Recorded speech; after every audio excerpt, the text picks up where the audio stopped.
12 তারিখের জন্য প্রস্তুত আছেন? তাহলে দুটো কথা বলতে চাই।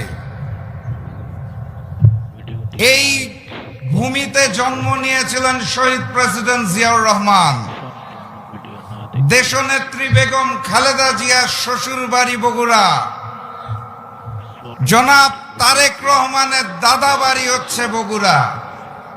আমি ক্ষুদ্র মানুষ রাশেদ প্রধান, আমার নানা বাড়ি হচ্ছে বগুড়া। আমার নানা বাড়ির পক্ষ থেকে জনাব তারেক রহমান, যিনি দাদা বাড়ির সন্তান, তাকে সুস্পষ্ট ভাষায় বলতে চাই, বিনয়ের সাথে বলতে চাই, 17 বছর বাংলাদেশে কি হয়েছে, কোন পরিস্থিতিতে ছিল, কারা মজলুম ছিল, কারা রাজপথে ছিল, কারা রক্ত দিয়েছে, কারা গুলির সামনে বুক পেতে দিয়েছে, আপনি লন্ডন থেকে খবর পান নাই। এই কারণে লন্ডন থেকে নেমে ওই আগের স্বৈরাচার ফ্যাসিস্ট শেখ হাসিনার সুরে তাল মিলিয়ে কথা বলা শুরু করেছেন।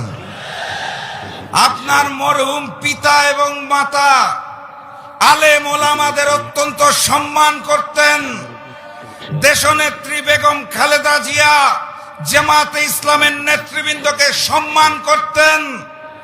আপনি দেশে নেমে আওয়ামী ভাষায় ৭১ আর রাজাকারের গল্প নতুন করে শুরু করেছেন। আপনি ইতিহাস বোধহয় ভুলে গেছেন। আপনাকে বিনয়ের সাথে স্মরণ করিয়ে দিতে চাই, শহীদ প্রেসিডেন্ট জিয়াউর রহমান প্রেসিডেন্ট হওয়ার পর সর্বপ্রথম যাকে প্রধানমন্ত্রী করেছিলেন, সেই ব্যক্তিটিকে দয়া করে ইতিহাস পড়ে দেখবেন।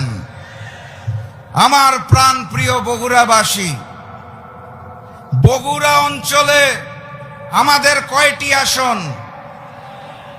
লাকি 7। কোন রক্তচক্ষুর সামনে, কোন পেশি শক্তির সামনে মাথা নত করা যাবে না। আগামী 12 তারিখ গণভোটে হাঁকে জয়যুক্ত করতে হবে। যারা চাঁদাবাজি এবং রাজনীতিতে ব্যস্ত, যারা মামলা বাণিজ্যে ব্যস্ত, তাদেরকে না বলে দিবেন, তাদেরকে রেড কার্ড দেখিয়ে দিবেন। গণভোটে হাঁকে জয়যুক্ত করবেন। আর ওই যে আগামী দিনের প্রধানমন্ত্রী, আমাদের মানবিক নেতা ডাক্তার শফিকুর রহমানকে এই বগুড়ার পক্ষ থেকে আমরা 7টি আসন উপহার দিব ইনশাআল্লাহ। ওয়াদা করছেন? তাহলে 12 তারিখ থেকে কোনো ঘুম নাই, সকল কেন্দ্র পাহারা দিতে হবে।